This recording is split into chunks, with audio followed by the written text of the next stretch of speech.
Operasyona geçtik Cuma Bey ya. Evet.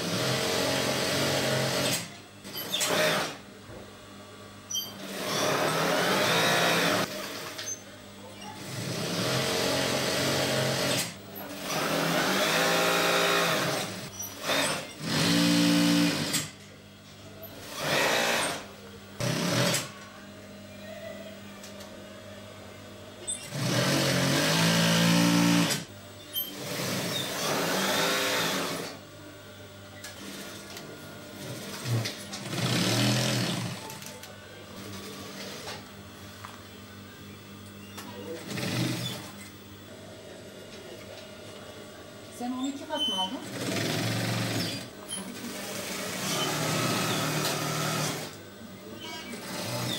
Ben bir ay geçti hastanedeyim. Eşimin rahatsızlığı nedeniyle felç geçirdi. Ondan önce de çok uzun süre yattım bu hastanede. Türkiye'mizin de bu hallerini görünce üniversitemizde de maskeye ihtiyacı olduğunu biliyorum. Terzihaneleri varmış, onu öğrendim. Sonra rica ettim başhekimden. Ben yardımcı olmak istiyorum diye. Onlar da kabul ettiler. Burada maske dikeceğim eşim çıkana kadar. Daha ne süre yatacağımız belli değil. 1 ay mı 2 ay mı? O sürede ben de yardımcı olacağım burada. Evet, hastanede vakit geçirmek için. Ben de zaten terziyim 30 yıllık. Onun için boşta durulmuyor. Alışkın bir kişi çalışmak istiyor. Yani şu ülkemizin de bu durumunda, hastanelerimizin bu durumunda herkes elinden geleni yapması lazım. Ya zaten ben elimden geldiği kadar personel girdirmem, temizliğimi kendim yaparım odamın. İşte bu sıkıntılı dönemde de niye boş oturayım ben saatlerce? Ben 3 saatte bir eşime mama veriyorum. Diğer saatte uyuyor. Konuşması yok çünkü. 3 saat ben buraya gelip dikiş diksem benim için de iyi olur. Burada arkadaşlar da var. Sohbet ederim. Çünkü eşim konuşmuyor. Ben bir odada kapalıyım. Ben çok sıkılıyorum yani. 8 aydır biz böyleyiz. Burayı da öğrenince benim çok hoşuma gitti. Çok mutlu etti beni. Kabul etmeleri de beni mutlu etti.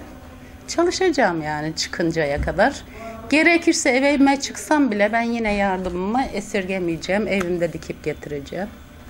Öyle düşünüyorum yaparlarsa.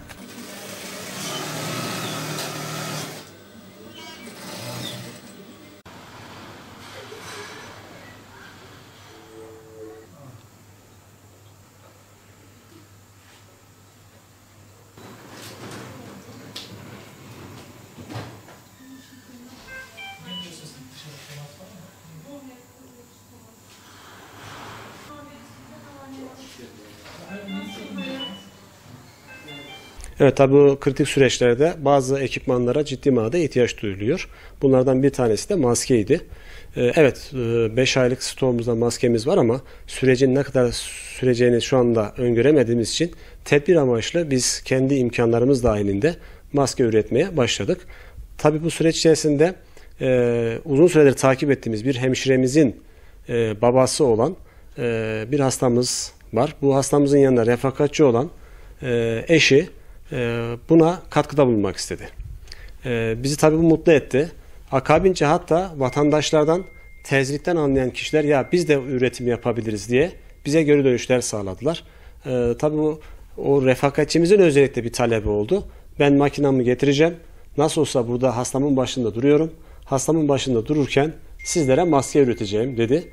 Bu gerçekten tıpkı bir Kurtuluş Savaşı'nda birbirine kenetlenmiş bir toplumun benzer duyguları bugün de yaşadığını bize göstermiş oldu.